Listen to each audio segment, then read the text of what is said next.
Studying Scarlet by Arthur Conan Doyle, Part 2, Chapter 6, a continuation of the reminiscence of John Watson, M.D. Our prisoner's furious resistance did not apparently indicate any ferocity in his disposition towards ourselves, for on finding himself powerless, he smiled in an affable manner, and expressed his hopes that he had not hurt any of us in the scuffle.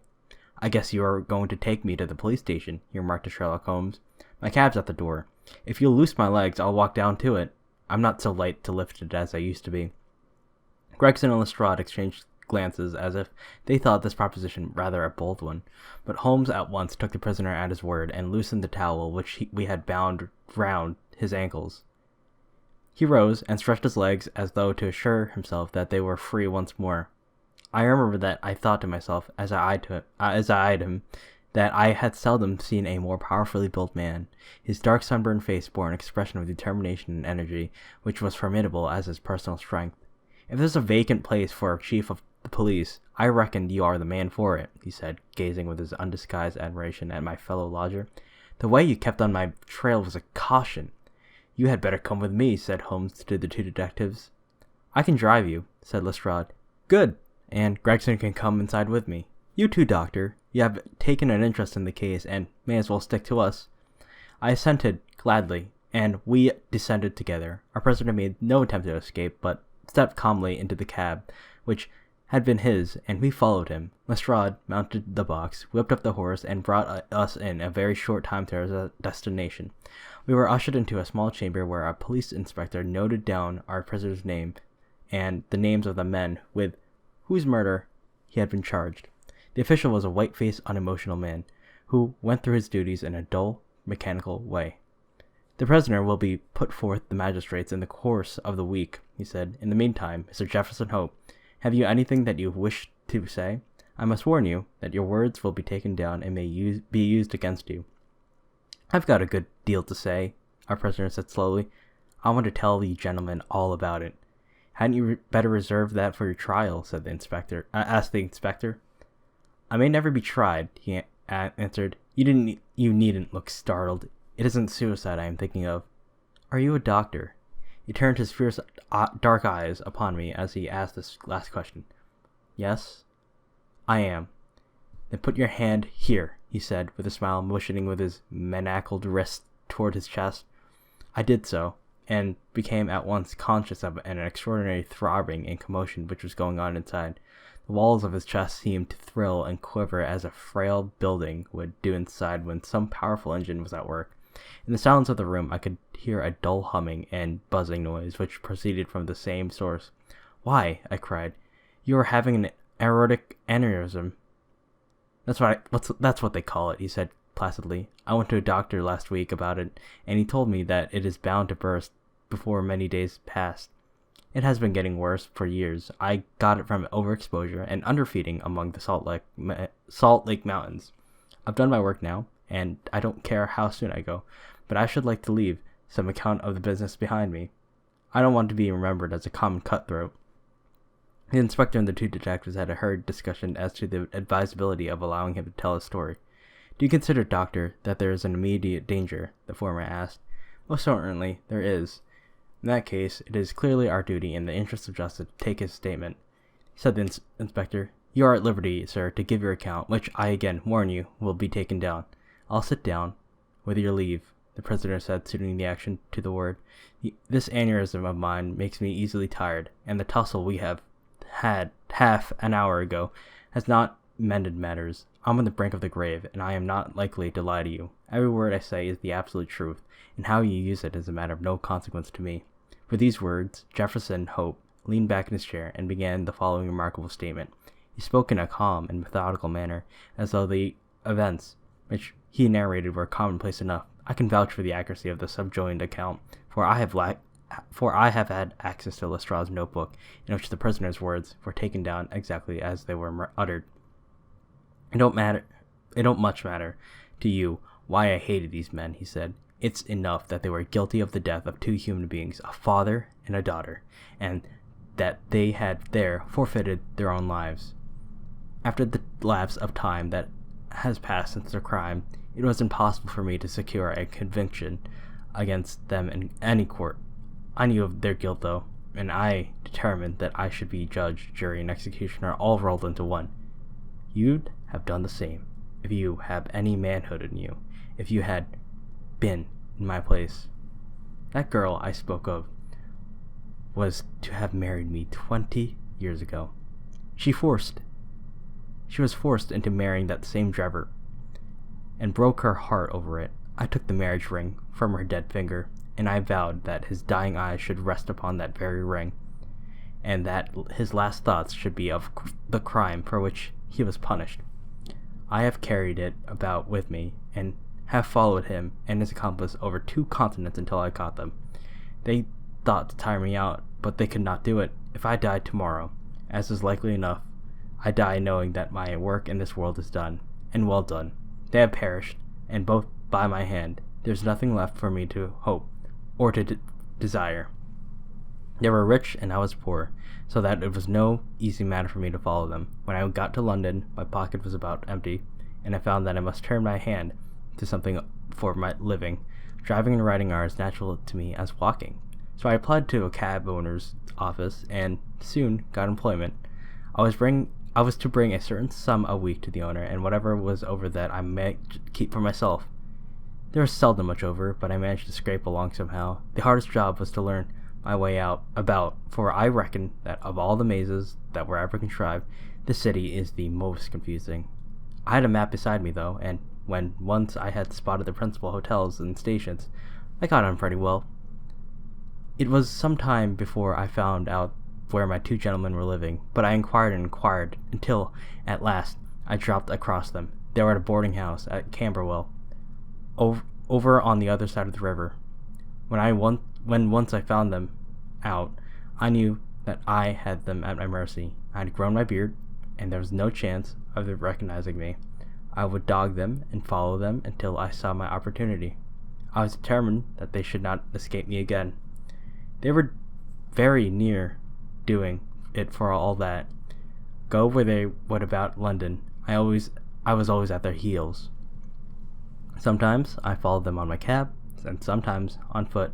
But the former was the best, for then they could not get away from me. It was only early in the morning or late at night that I could earn anything, so that I began to get behindhand with my employer. I did not mind that, however, as long as I could lay my hand upon the men I wanted. They were very cunning, though. They must have thought that there was some chance of their being followed. For they would never go out alone, and never after nightfall. During 2 weeks, I drove them behind them every day, and never once saw them separate. Drebber himself was drunk half the time, but Stangerson was not to be caught napping. I watched them late and early, but never saw the ghost of a chance. But I was not discouraged, for something told me that the hour had almost come. My only fear was that this thing in my chest might burst a little too soon and leave my work undone. At last, one evening, I was driving up and down the Torquay Terrace, as a street was called in which they boarded, when I saw a cab driver up to their door. Presently, some luggage was brought out, and after a time, Drebber and Stangerson followed it and drove off. I whipped up my horse and kept within sight of them, feeling very ill at ease, for I feared that they were going to shift their quarters. At Euston Station, they got out, and I left a boy to hold my horse and followed them on to the platform. I heard them ask for the Liverpool train, and guard answer that one had just gone, and there would not be another for some hours. Stangerson seemed to be put out at that, but Drebber was rather pleased than otherwise. I got so close to them in the bustle that I could hear every word that passed between them. Drebber said that he had little business of his own to do, and that if the other would wait for him, he would soon rejoin him. His companion remonstrated with him, and reminded him that they had resolved to stick together. Drebber answered that the matter was a delicate one, and that he must go alone. I could not catch what Stangerson said to that, but the other burst out swearing, and reminded him that he was nothing more than his paid servant, and that he was not to presume to dictate to him. On that, the secretary gave it up as a bad job, and simply bargained with him that if he missed the last train, he should rejoin him at Halliday's private hotel, to which Drebber answered that he would be back on the platform before 11, and made his way out of the station. The moment for which I had waited so long had at last come. I had my enemies within my power. Together, they could protect each other, but singly, they were at my mercy. I did not act, however, with undue precipitation. My plans were already formed. There was no satisfaction in vengeance unless the offender has time to realize who it is that strikes for him, and why retribution has come upon him. I had my plans arranged by which I should have had the opportunity of making the man who had wronged me understand that his old sin had found him out, and chance that some days before a gentleman who had been engaged in looking over some houses in the Brixton Road had dropped the key of one of them in my carriage. It was claimed that some evening, and returned. But in the interval I had taken a molding of it, and had a duplicate constructed. By means of this I had access to at least one spot in this great city where I could rely upon being free from interruption. How to get to Drebber to that house was the difficult problem which I now had to solve. He walked down the road and went into the 1 or 2 liquor shops, staying for nearly half an hour in the last of them. When he came out, he staggered in his walk, and was evidently pretty well on. There was a hansom just in front of me, and he hailed it. I followed it so close that the nose of my horse was within a yard of his driver the whole way. We rattled across Waterloo Bridge and through the miles of the streets until, to my astonishment, we found ourselves back in the terrace in which he had boarded. I cannot imagine what his intention was in returning there, but I went on and pulled my cab 100 yards or so from the house. He entered it, and in his hansom drove away. "Give me a glass of water, if you please. My mouth gets dry with the talking." I handed him the glass, and he drank it down. "That's better," he said. Well, I waited for a quarter of an hour, or more, when suddenly there came a noise like people struggling inside the house. Next moment, the door was flung open, and 2 men appeared, one of whom was Drebber, and the other was a young chap who I had never seen before. This fellow had Drebber by the collar, and when they came to the head of the steps, he gave them a shove and a kick, which sent them across the road. "You hound," he cried, shaking his stick at him. "I'll teach you to insult an honest girl." He was so hot that I think he may have thrashed Drebber with his cudgel, only that the cur staggered away down the road as fast as his legs would carry him. He ran as far as the corner, and then, seeing my cab, he hailed me and jumped in. Drive me to Halliday's private hotel," said he. When I had him fairly inside my cab, my heart jumped so with joy that I feared lest at this moment that my aneurysm might go wrong. I drove along slowly, weighing in my own mind what it was best to do. I might take him right out into the country, and there in some deserted lane have my last interview with him. I had almost decided upon this when he solved the problem for me. The craze for a drink had seized him. He wanted me to pull up outside a gin place. He went in, leaving a word that I should wait for him. There he remained until closing time, and when he came out, he was so far gone that I knew the game was in my own hands. Don't imagine that I intended to kill him in cold blood. It would only have been rigid justice if I had done so, but I could not bring myself to do it. I had long determined that he should have a show for his life if he chose to take advantage of it. Among the many billets which I have filled in America during my wandering life, I was once a janitor, and once a sweeper out of the lavatory at York College. One day, the professor was lecturing on his poisons, and he showed his students some alkaloid, as he called it, which he had extracted from some South American era poison, and which was so powerful that the least grain meant instant death. I spotted the bottle in which this preparation was kept, and they were all gone. I helped myself to a little piece of it. I was a fairly good dispenser, so I worked this alkaloid into a small, soluble pills, and each pill I put in a box, with a similar pill made without the poison. I had determined at the time that when I had my chance, my gentlemen should each have a draw out of one of these boxes, while I ate the pill that remained. It would be quite as deadly and a good deal less noisy than firing across a handkerchief. From that day, I had always my pill boxes about with me, and the time now come when I was to use them. It was nearer 1 than 12, and a wild bleak night, blowing hard and raining in the torrents. Dismal as it was outside, I was glad within. So glad that I could have shouted out from pure exultation. If any of you gentlemen have ever pined for a thing and longed for it during 20 long years, and then suddenly found it within your reach, you would understand my feelings. I lit a cigar and puffed at it to steady my nerves, but my hands were trembling and my temples throbbing with excitement.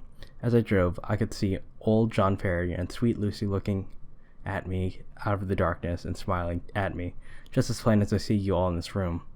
All the way, they were ahead of me, one on each side of the horse, until I pulled up in the house on Brixton Road. There was not a soul to be seen, nor a sound to be heard except the dripping of the rain. When I looked at the window, I found Trevor all huddled together in a drunken sleep. I shook him by the arm. "It's time to get out," I said. "All right, cabby," said he. I suppose he thought we had come to a hotel that he had forementioned, for he got out without another word and followed me down to the garden. I had to walk beside him to keep him steady, for he was still a little top-heavy. When he came to the door, I opened it and led him into the front room. I give you my word that all the way, the father and the daughter were walking in front of us. "It's infernally dark," said he, stamping about. "We'll soon have a light," striking a match and putting it to a wax candle which I had brought with me.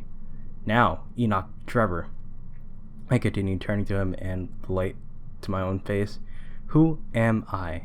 He gazed at me with a bleared, drunken eyes for a moment, and then I saw horror spring up in them and convulse his whole features, which showed me that he knew me. He staggered back with a livid face, and I saw the perspiration break out upon his brow. His teeth chattered in his head. At the sight, I leaned my back against the door and laughed loud and long.